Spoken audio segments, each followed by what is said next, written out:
I was born in a family of 4. And as if it wasn't enough, when I was 7, my parents adopted a 5th child from Madagascar. The administrative process was long and painful. But eventually, in September 1987, my little sister was taking a flight from Antananarivo to Paris. On that day, I was at Charles de Gaulle Airport with my parents, waiting impatiently for her to arrive. And eventually, among the crowds of travelers that were coming out of the arrivals, there she was, with her summer dress and her messy hairstyle, small, fragile, and shy. I remember sitting in the car with my parents and my new wondrous little sister on the way home in an absolute silence. The only words she knew in French were hello, mom, dad, hungry, and toilets probably. So she wouldn't say a word for the entire 4 hours it took us to get back home. Probably, I can only imagine, absolutely scared in her own little mind about being in a foreign country where she couldn't understand a thing, with these absolute strangers taking her God knew where. Still no word from her mouth as we got home, and I still hadn't heard her voice when we got to bed in our shared bedroom. In the morning, when I woke up all excited to spend the first day with my little sister, she was sitting on her bed quietly. As I was unsure how to engage a conversation with her, I just came and I sat next to her in silence, and I waited. And that's where the magic happened. She started talking. And she talked. She talked for what felt like an hour in her home language, in Malagasy. So obviously I couldn't understand a word of what she was saying, but I just sat and listened, and we connected. She started trusting me, and after that day we had a lot of these long monologues in Malagasy. But now that she speaks French, we have, my sister and I, the most beautiful connection. And I believe that it is because I took that time, and I still do, to sit, listen, and be with her. Fast forward 20 years later, I needed a break from working 24/7 in a law firm. I decided to go and travel the world. So I took 3 months sabbatical and I went to South America. I started my trip in Buenos Aires and I love dancing. So what else to do in Buenos Aires than to go and dance tango? I took a couple of classes and then I decided to go to a milonga, which is one of these social events where people dance tango. It was a beautiful milonga. It was in a park, under the trees, with little lanterns scattered in the branches, beautifully dressed couples dancing to the sound of tango music. It was absolutely magic. I was standing on the side of the dance floor on my own, absolutely unsure of my tango skills, just waiting for somebody to invite me. And after a few songs, this old Argentinian guy came to me and invited me to dance. He was probably in his 80s or 90s. That was absolutely charming. I tried to tell him in my very approximate Spanish that I didn't really know how to dance tango, but he said, "No, don't worry, it's fine, just follow me." So I took his hands and I closed my eyes and I listened. I listened to the music and I listened to what his body was telling me to do, to his feet and his hands and his body movements. And that was beautiful. I danced like I never danced before. It was absolutely magic. We had that connection happening just by listening. We live in a world that's loud. We're constantly bombarded by a flow of information. And we're constantly required to throw information at others, to broadcast ourselves by posts and photos and videos, comments, stories, whether it's as individuals through social media or whether it's as companies through press releases and advertisements. We have to be seen and heard. But what if success wasn't about being heard and visible and loud? What if success was about being quiet and listening?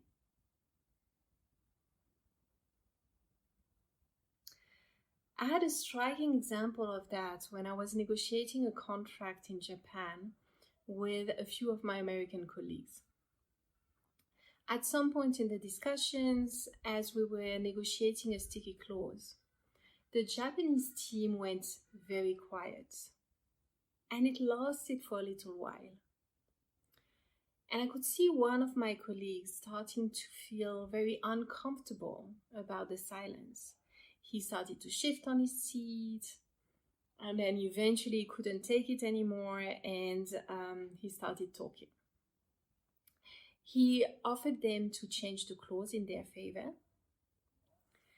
And he actually gave them in that moment much more than what they would have asked if he had had the patience to remain quiet and listen to their concern. As a result, the client felt like they didn't have the attention that they deserved from us. And we ended up with a contract that was much less favorable than what we could have had. So, listening is key to success. Listening is also important for learning.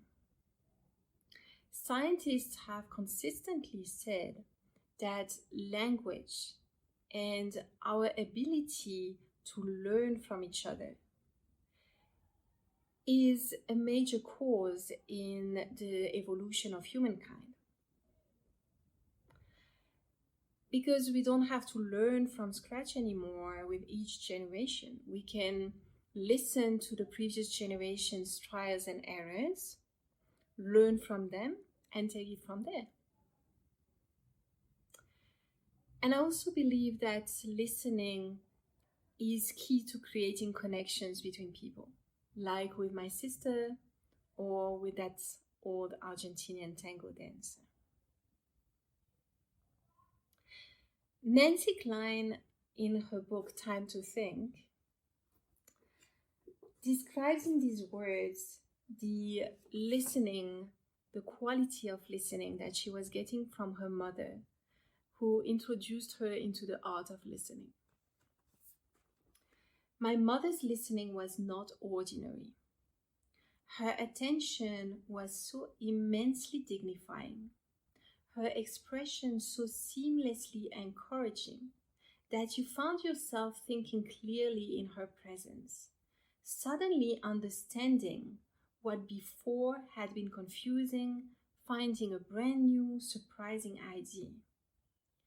She was there, present with you, riveted, fascinated by what scintillating phrase might tumble out of your mouth, or what idea you might think of that would take her breath away. The process was so supple, you did not stop to notice it, you just enjoyed it. I believe that this is the quality of listening that creates connections, that enables us to learn from each other, and that makes us successful. But how do we create that quality of listening? Well, there are a few rules. The first rule is to take time and make space. Because we can't listen properly if we're rushing. We can't listen to someone if we're texting at the same time or checking our emails. We need to make that time and space to be fully present. And that's the second rule, to be fully present. Listening requires us to be fully present. And that means suspending our thoughts to be actually actively listening. And that's extremely difficult because, as Buddhists say, we have a monkey mind. Our mind is all over the place and we can't stop it. But also because our brain is wired to react to whatever input it receives. Our brain functions with a top-down approach, where it's constantly comparing any inputs that it receives through our senses to whatever it already has in store.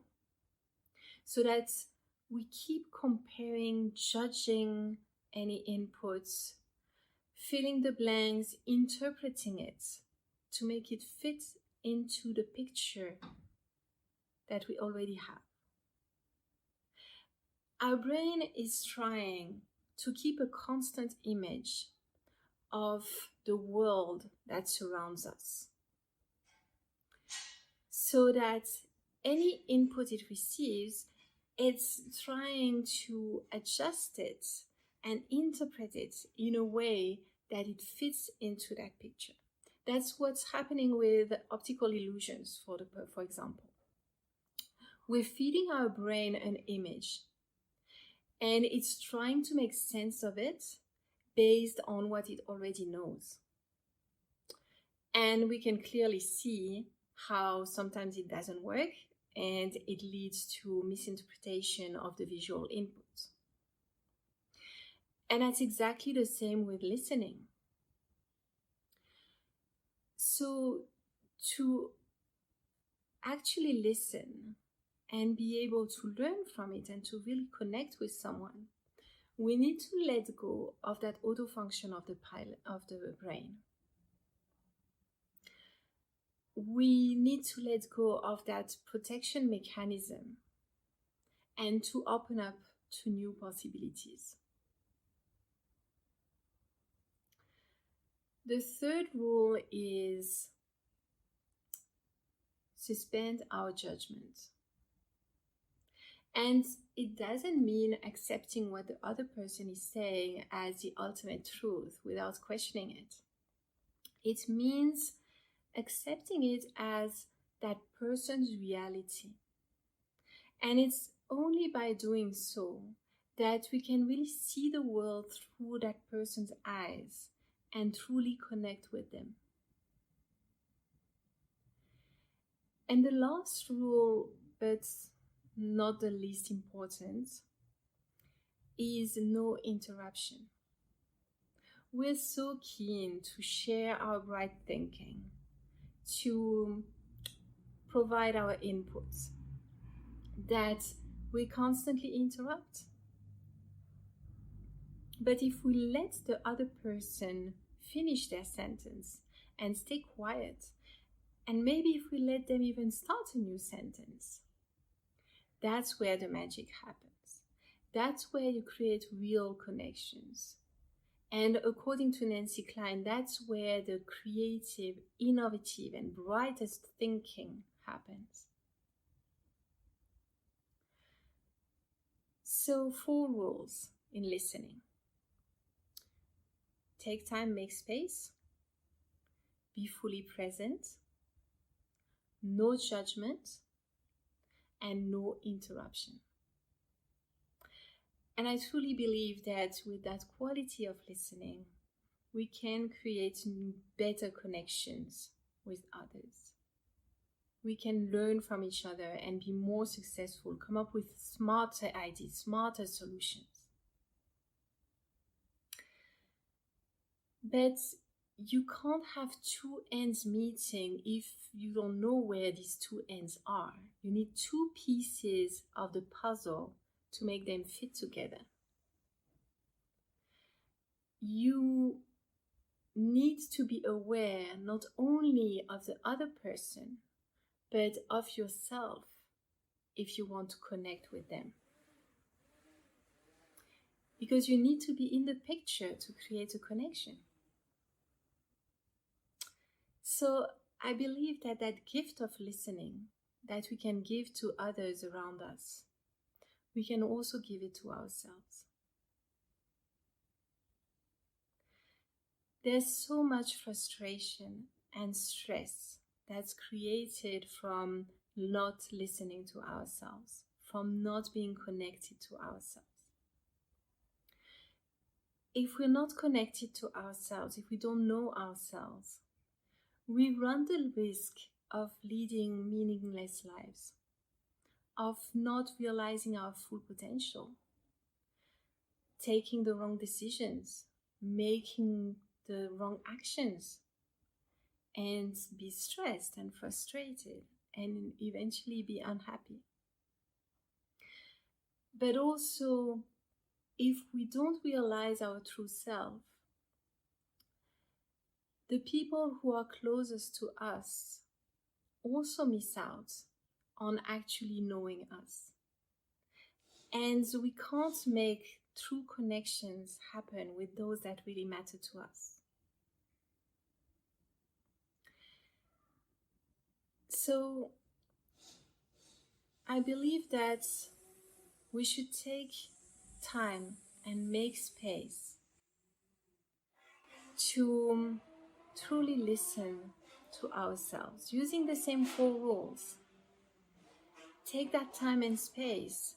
Take maybe 5 or 10 minutes in our day every day to listen to ourselves, to listen to our thoughts, our bodies, our emotions. Be fully present. Don't judge yourself.